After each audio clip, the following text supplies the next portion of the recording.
No one wants to die. Even people who want to go to heaven don't want to die to get there. And yet, death is the destination we all share. No one has ever escaped it, and that is as it should be, because death is very likely the single best invention of life.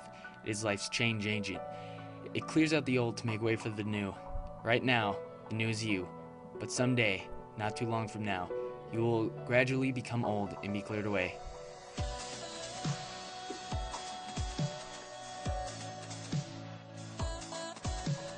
So as you guys might be aware, that was a quote from Steve Jobs from his 2005 Stanford address.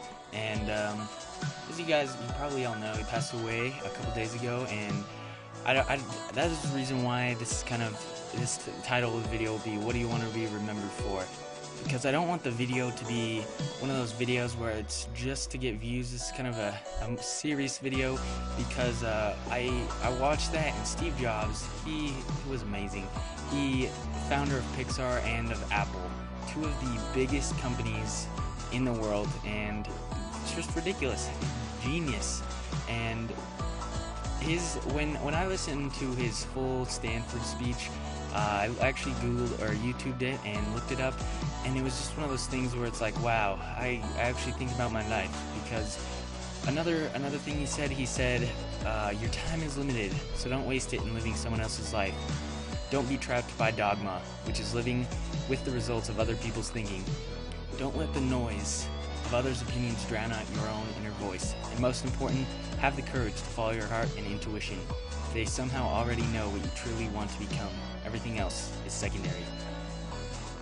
Oh man, because that's just one of those things where it's just like, oh my goodness.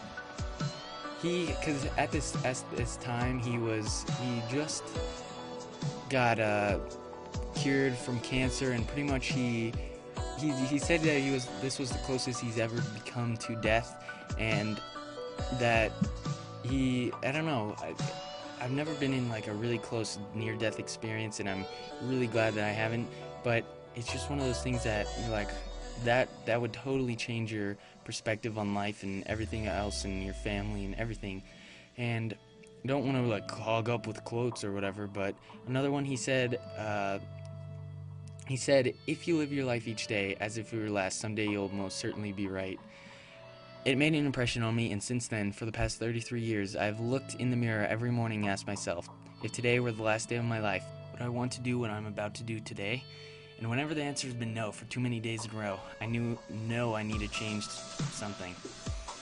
Remembering that I'll be dead soon is the most important tool I've ever encountered to help me make the big choices in life. Because almost everything, all external expectations, all pride, all fear of embarrassment or failure, these things just fall away in the face of death, leaving only what is truly important. Remembering that you are going to die is the best way I know to avoid the trap of thinking that you have something to lose. You are already naked. There's no reason not to follow your heart. And I don't know, because I've done that before, just like thinking to myself, if this was my last day of my life, what would I do? And that is just one of those inspirational things that, coming from him, because he has all the money in the world. He could do anything, he could have done anything he wanted to, and he would have had no financial cut, most likely, unless he was like going to space or something. But still, he would still have tons of money left. None of us even would have that much money in 10, 20, 30, I don't know, your whole life you wouldn't have that much money to be able to do some of those things. And even with that, there still is no cure for his cancer as well as his condition, and it's just saddening that the world has lost such an intelligent man, and all these innovations, he's changing our lives. And because I have an iPhone and I want a Mac, Macs are way better than PCs, but it's not about the material things, it's about, what do you really want to be remembered for? Because I want to be one of those people where when I die, they're like, wow, he lived a great life, and not just be a nobody, and it just be like, oh, I would love to cure cancer. And I'm sure there are thousands I bet you everyone would want to say, oh, I cured cancer, but not all of them I don't think would be for the right reasons, just be like, oh, I cured cancer, blah, blah, blah. But it's just inspiring that he did so much, and yet he's so humble about what he's done. And So my question for you guys is what do you want to be remembered for? Or what legacy do you want to be that is left behind from after you die? And